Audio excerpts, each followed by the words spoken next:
नमस्कार दोस्तों, मेरे सभी मित्रों को ढेर सारा मेरा प्यार और नमस्कार।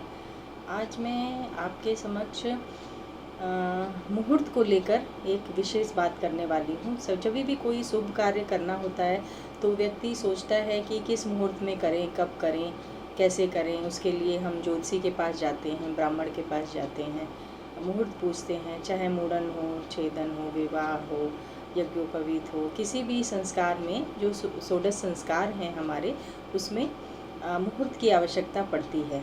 तो कई बार बहुत भ्रम हो जाता है कि कब क्या करें क्या ना करें, क्योंकि एक पंडित जी कुछ बताते हैं, दूसरे पंडित जी कुछ बताते हैं।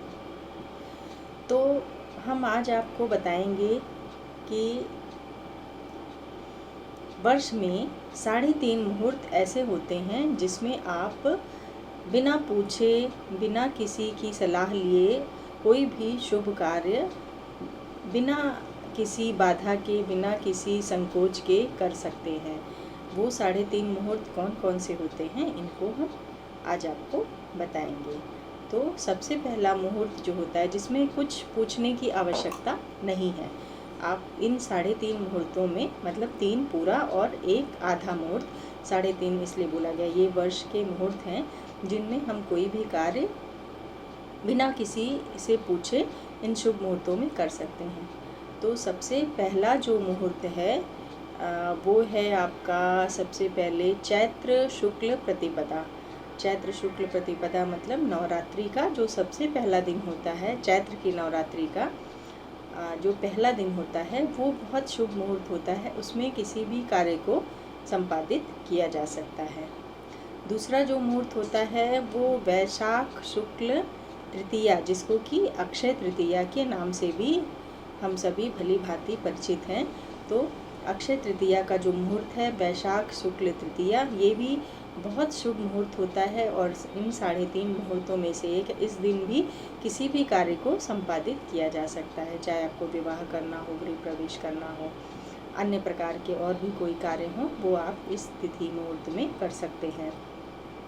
तीसरा जो मुहूर्त है वो आपका जाड़े वाली जो शारदीय नवरात्र है, उसमें आश्विन शुक्ल का 10वीं यानी कि दशहरे वाला जो दिन होता है, वो भी बहुत शुभ मुहूर्त होता है। उसमें भी किसी भी प्रकार के शुभ कार्य को बिना किसी से पूछे किया जा सकता है, संपादित किया जा सकता है।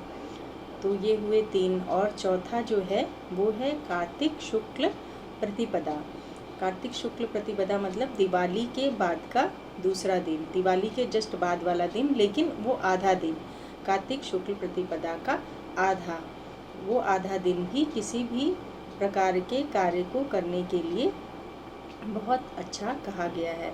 तो इस प्रकार से ये 3.5 मुहूर्त हुए, चैत्र शुक्ल प्रतिपदा, वैशाख शुक्ल तृतीया, आश्विन शुक्ल 10वीं यानी दशहरा, और कार्तिक शुक्ल प्रतिपदा का आधा।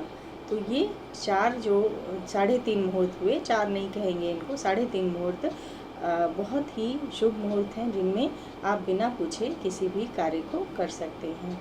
इसमें किसी मुहूर्त पूछने की आवश्यकता नहीं है। जिनमें से अक्षय तृतीया तो ज़्यादातर सभी आजकल प्रचलित हो गया है, स्वर्ण खरीदने की परंपरा बन गई है आजकल। तो सभी लोग अक्षय तृतीया को मुहूर्त, बहुत अच्छा मुहूर्त जान के मीडिया से की वजह से प्रचलित हो गया है। लेकिन ये 3 और मुहूर्त भी जो हैं, ये भी उसी प्रकार से बहुत अच्छे मुहूर्त हैं, जिनमें हम कोई भी काम अपना बहुत ही अच्छे तरीके से संपन्न कर सकते हैं। अक्षुण्य कार्य रहेगा वो, इसका फल बहुत अच्छा होगा। ये शास्त्रों में लिखा है कि ये 3.5 मुहूर्त बिना पूछे हुए मुहूर्त हैं, कि इनमें आप बिना पूछे कोई भी कार्य को कर सकते हैं। ये छोटी सी बात बताने के साथ ही आपको फिर किसी नई बात के साथ उपस्थित होंगी। सभी को मेरा प्यार भरा नमस्कार।